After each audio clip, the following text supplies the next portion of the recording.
अपनी भावनाओं पर इतना कंट्रोल करना जानते हो कि आपको क्लियर रहे कि मुझे इन भावनाओं में बहना नहीं है, बल्कि अपना उद्देश्य ध्यान रखना है। ये सब तो लगा रहेगा। और जब आप लोग जीवन में है तो निंदाएं तो होती हैं, आलोचनाएं होती हैं, झेलनी पड़ेंगी, आदत डालनी पड़ेगी।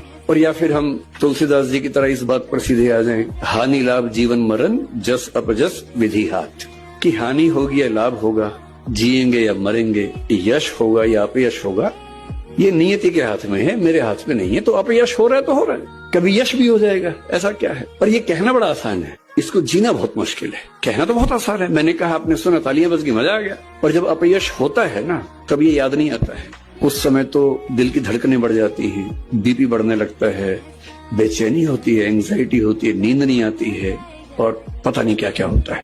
अपनी भावनाओं पर इतना कंट्रोल करना जानते हो कि आपको क्लियर रहे कि मुझे इन भावनाओं में बहना नहीं है, बल्कि अपना उद्देश्य ध्यान रखना है।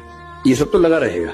और जब आप लोग जीवन में है तो निंदाएं तो होती हैं, आलोचनाएं होती हैं, झेलनी पड़ेंगी, आदत डालनी पड़ेगी। और या फिर हम तुलसीदास जी की तरह इस बात पर सीधे आ जाएं, हानि लाभ जीवन मरण जस अपजस विधि हाथ, कि हानि होगी या लाभ होगा, जिएंगे या मरेंगे, यश होगा या अपयश होगा, ये नियति के हाथ में है, मेरे हाथ में नहीं है। तो अपयश हो रहा है तो हो रहा है, कभी यश भी हो जाएगा, ऐसा क्या है। पर ये कहना बड़ा आसान है, इसको जीना बहुत मुश्किल है। कहना तो बहुत आसान है, मैंने कहा, आपने सुना, तालियां बज गई, मजा आ गया। और जब अपयश होता है ना, तब ये याद नहीं आता है।